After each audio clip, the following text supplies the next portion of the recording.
Друзья, всем привет! Всем привет! С вами Кирилл и корейская принцесса Том. А мы продолжаем нашу прогулку по городу Сеул.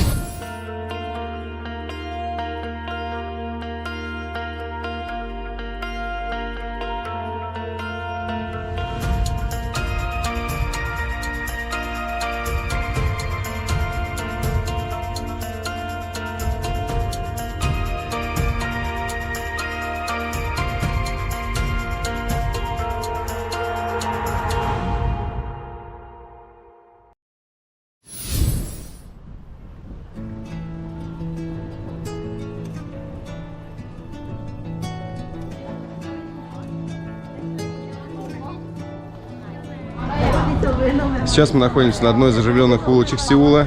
И в начале нашей прогулки мы хотим взять в аренду традиционный корейский костюм, который называется ханбок. Местные также очень часто его арендуют для того, чтобы сделать красивые фотографии в исторических местах. И мы то же самое хотим проделать сегодня.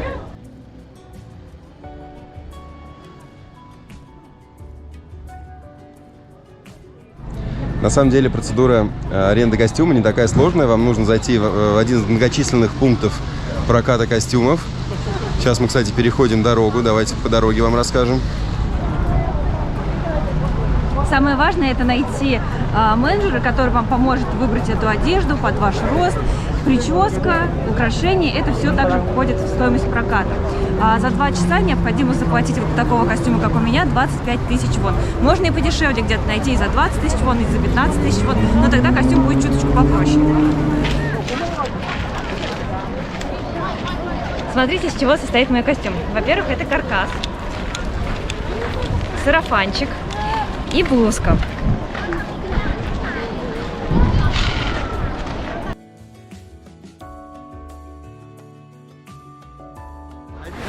А сейчас мы находимся возле дворца Кёнбокгун, который был возведен в конце 14 века и считается самым большим среди 5 величественных дворцов Сеула. Мы сейчас в очереди, чтобы купить билет мне. Насколько мы знаем, что те, кто в национальных костюмах, то они проходят без билета. Но так как Кирилл без национального костюма, необходимо купить билет ему. Да, мы решили сегодня приодеть только Томочку.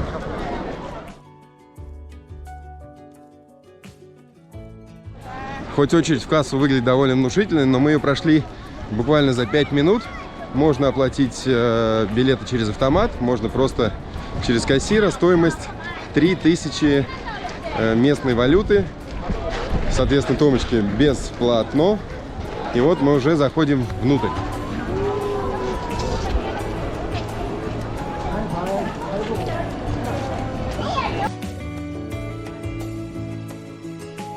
Мне кажется, это справедливо, что если ты в костюме, ты не платишь, потому что это, наоборот, стимулирует арендовать костюм, во-первых, а во-вторых, мы становимся как дополнение к этой достопримечательности. Да, получается, здесь, на самом деле, я не знаю, даже не десятки, не сотни, а тысячи людей в национальных костюмах 18 века.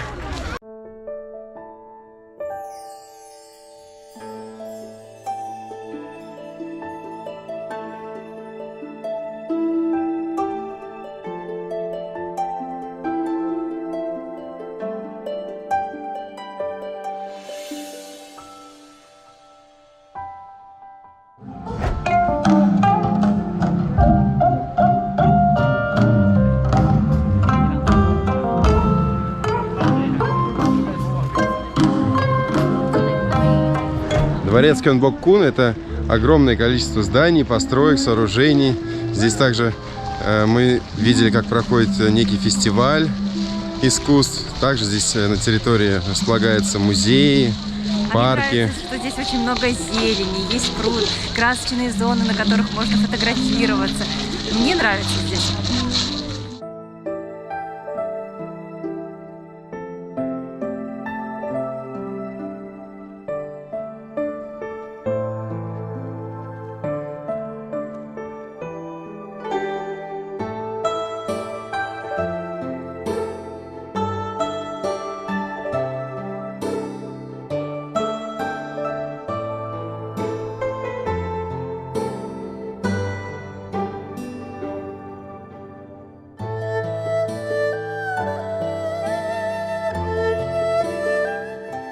Продолжаем нашу прогулку по дворцу Кёнбок-кун, который был построен во времена династии Чосон.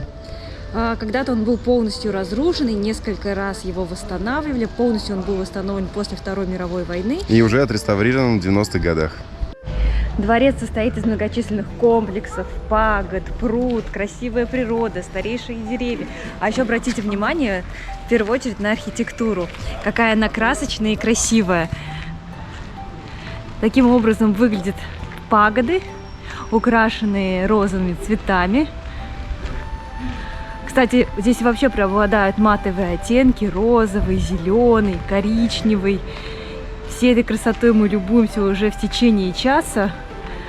Везде фотографируемся и наслаждаемся этой прогулкой. Здесь нет каких-то роскошных, богатых залов. Здесь именно все внимание уделяется внешней отделке.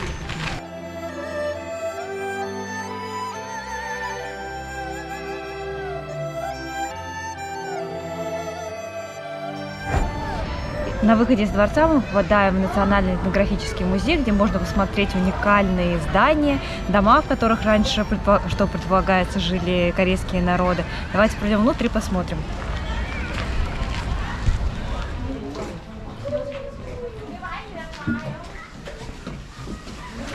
Мы попадаем на кухню, где видим различные печи, видим различную посуду, как, например, здесь.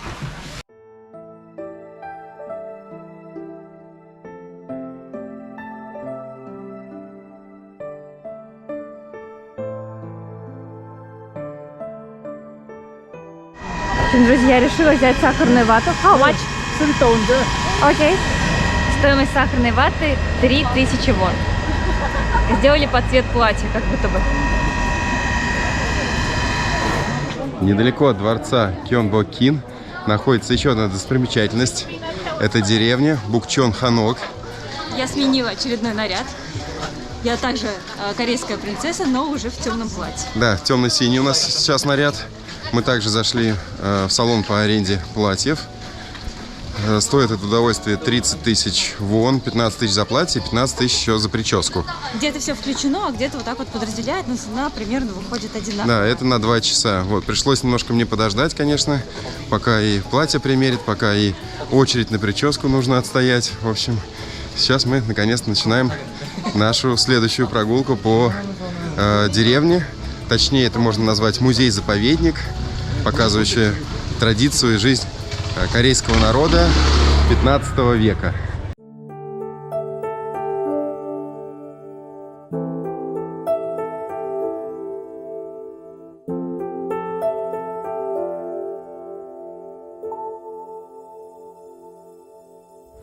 Деревня состоит из нескольких кварталов.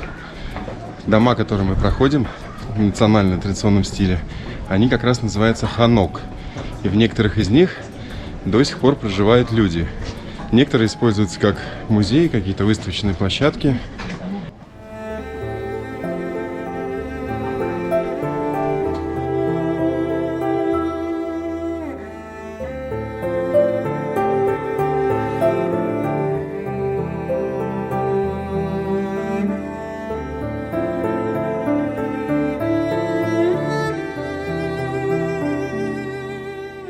На пешем маршруте в этой деревне есть небольшая карта с указанием точек, по которым вы можете передвигаться.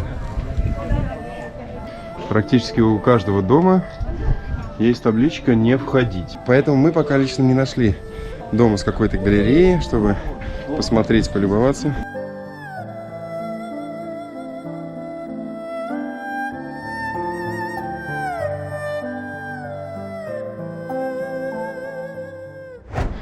Маршрут вначале ведет по старым домикам, потом картина меняется, вы выходите уже на современные улицы. Здесь припаркованы автомобили, открывается вид на город, кстати, неплохой. На этой улочке мы встретили несколько кафе, также были галереи с различными поделками, но они, к сожалению, все закрыты. Видимо, сегодня выходной день, поэтому не работают многие магазинчики здесь. Наконец-то Томочка облачилась в свою одежду. Ну а касательно прогулки, можем сказать, что она занимает, наверное, весь маршрут не больше часа, то есть совсем немного времени, но арендовать платье или нет, наверное, решать вам. Да, я на самом деле немножко разочарована, потому что думала, что будет каких-то больше интересных локаций, где можно будет сделать также красивые фотографии, хотела разнообразие. В том дворце в одном платье, в этом в другом. В общем, не нужно было этого делать. На самом деле можно и в повседневной одежде фотографировать. То есть ничего такого, как, знаете, как в дворце, здесь нету. Да, посмотреть интересно, прогуляться интересно, но не более того. На этой деревне лишь, получается, одна самая главная туристическая улица, где очень-очень много людей. А дальше вы заворачиваете на небольшие скверики, идете, спускаетесь вниз и все, обходите эту деревню, как я уже говорил, примерно за час. Если, конечно, были бы открыты еще галереи, возможно, было бы чуть интереснее, но сегодня они закрыты, поэтому прогулялись и сейчас едем дальше. Но в любом случае, друзья, смотрите красивые фотографии в национальном костюме, который называется ханбок, в нашей запрещенной сети. В конце дня мы приехали в район Инсадонг. По воскресеньям его закрывают от автомобилей и становится широкая прогулочная площадь. Правда, вот мы видим, проезжают некоторые мотоциклисты здесь. Здесь находится очень много магазинов, где можно приобрести различную чайную и сувенирную продукцию. И также есть еще специальные чайные кафе, где можно попить чаю.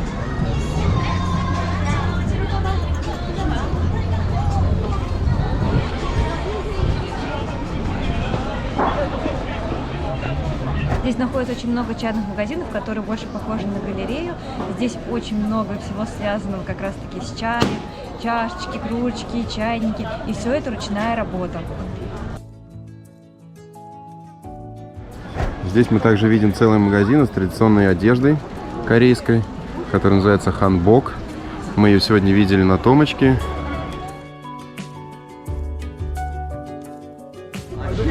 Здесь также увидели палатку с местными конфетами. Они называются культаре. Культаре, traditional candy.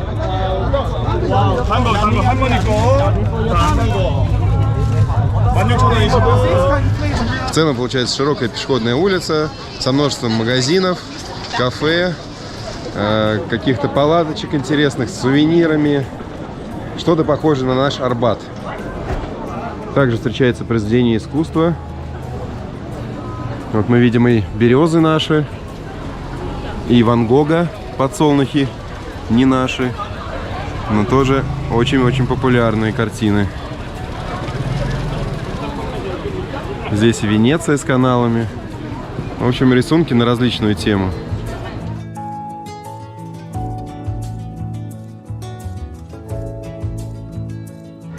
Особенно красивая эта улица уже после заката, в вечернее время.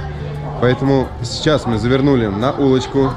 Мы покажем вам ужин, немножко передохнем, подкрепимся и еще вечером выйдем прогуляться.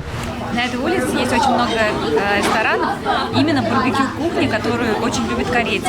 В одно из таких кафе мы зашли, называется 853, оно очень популярно, поэтому мы сейчас ожидаем свою очередь. Для того, чтобы записаться в очередь, нужно зайти внутрь кафе, там есть специальный листочек, лист ожидания, и там записаться.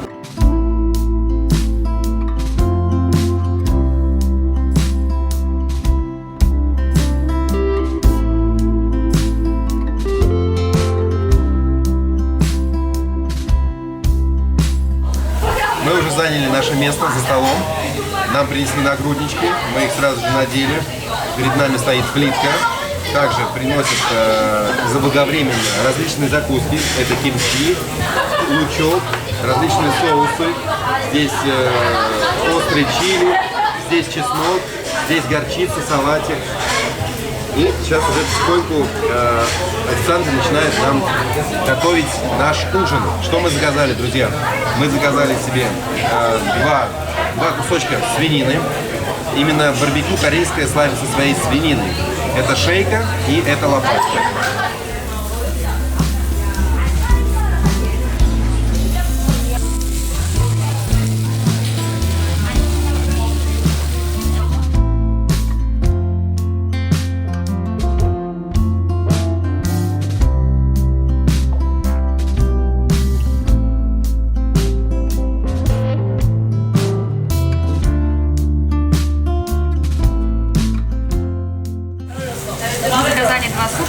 Один из них очень напоминает мисо-суп, но только без соуса. Он именно с этими руками.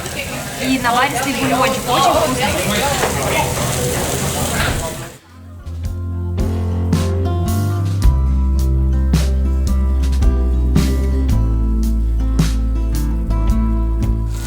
Как вы видите, все очень удобно здесь устроено.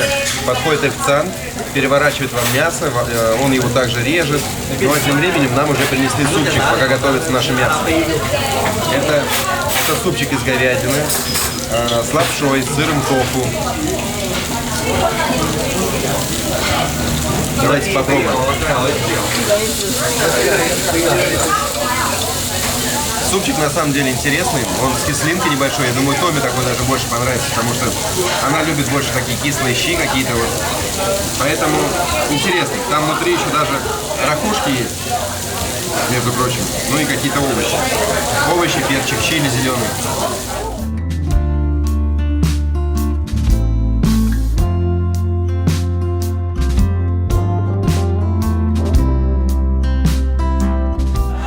Наше мясо пожарено, мы все видели сами. Официант подходил, ножницами разрезал, переворачивал. После чего все выложил в блюдо отдельно на специальную подставочку. Теперь мы берем в специальном ящичке палочки.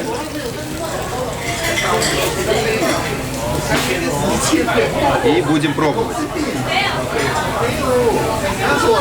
Так, давайте сразу возьмем кусочек шейки. И, наверное, все соусы попробуем по очереди.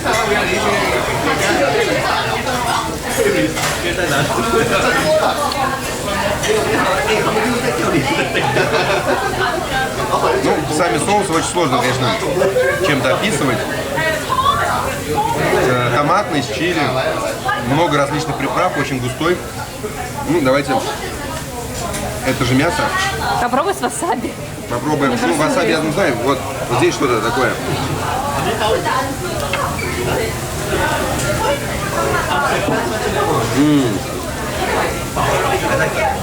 Интересно. По консистенции похоже, такой, знаете, как лечо. Только кисленькое. На самом деле все соусы интересные. Мясо очень мягкое, совсем без жилок. Но это кусочки шейки, поэтому... Вот, а вот вторые кусочки, это лопатки, да?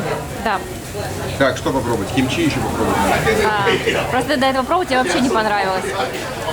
Да, мы еще в Сеуле не успели попробовать кимчи. На Филиппинах пробовали когда-то. Ну да, все-таки кимчи это скорее не мое. Я понимаю, что это вкусно, но все-таки подобная консистенция и маринады чуть-чуть не мое, да, но интересно. Так, еще давайте лопатку, горчицу. Или нечто похожее на горчицу. Какая-то горчица с уксусом. Вы, наверное, слышите, как у нас шумно, потому что столики соединены между друг другом, поэтому, получается, совсем рядом с нами сидит другая группа, тоже компания, которая кушает. Поэтому обстановка очень шумная, но местечко очень популярное. Здесь очередь, которую мы ждали, наверное, больше получаса, чтобы сюда попасть. Ну, а я продолжаю дегустировать мясо, на этот раз в соусе васаби и красной соли. Вот такая вот розовая соль здесь.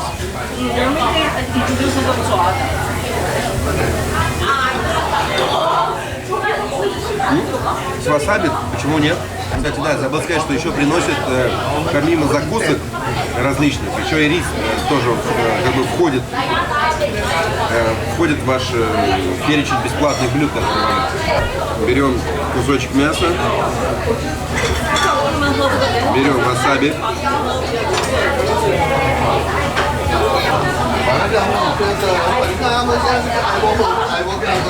Рис, кстати, очень липкий.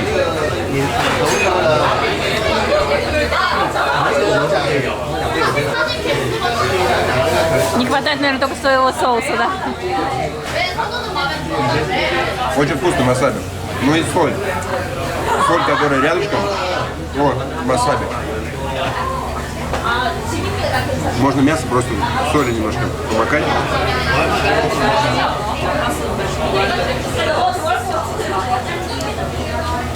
Великолепно, великолепно. Ребята, а я в восторге от капусты кимчи.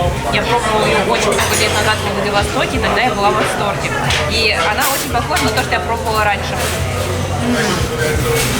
Вкуснейший маринад. А между тем у нас за столиком стало потише, потому что наши соседи, шумная компания, на время удалилась и слева, и справа. Мы продолжаем поедать вкуснейшее мясо, свининка, много различных соусов, салатиков и супчик. Мы вновь вышли на улицу Инсадонг. Немножко о нашем ужине, уже в спокойной атмосфере, без шума, без крика. На самом деле нам понравилось, все было вкусно, мы заказали себе 2 порции мяса, супчик, получается у нас в общей сложности вышло на 45 тысяч вон. Мясо стоит от 16 до 18 тысяч вон за порцию, за 100 грамм. Можно сказать, что это средняя стоимость блюд в Корее, то есть по 16-18 это вот такая вот средняя стоимость блюд во всех кафе. Да, и сейчас мы вновь на улице Инсадонг, но она, кстати, как на наше удивление, совершенно не многолюдна сейчас. Людей достаточно мало, и мы хотим прогуляться до еще одного красивого местечка, до реки.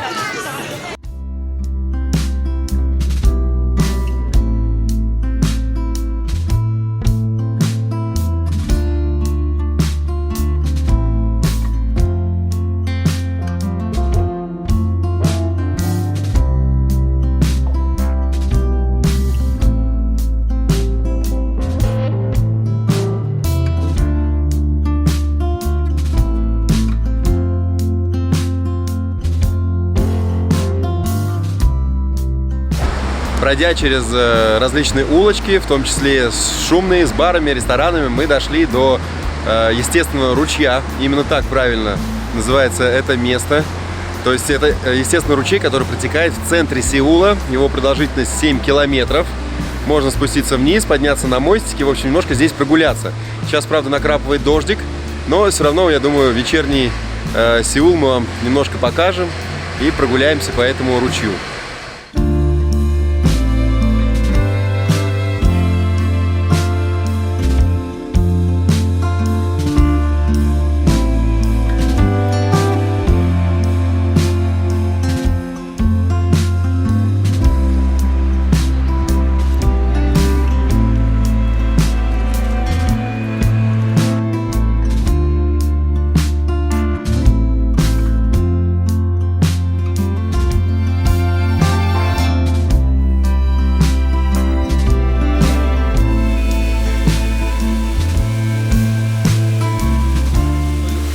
Прогулялись мы вдоль ручья с красивой подсветкой, высотные здания на фоне. Ну а на этом наша прогулка по Сеулу на сегодня закончена.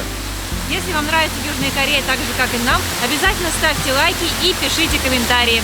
Увидимся в столице Южной Кореи уже совсем скоро, друзья. Всем пока! Всем пока!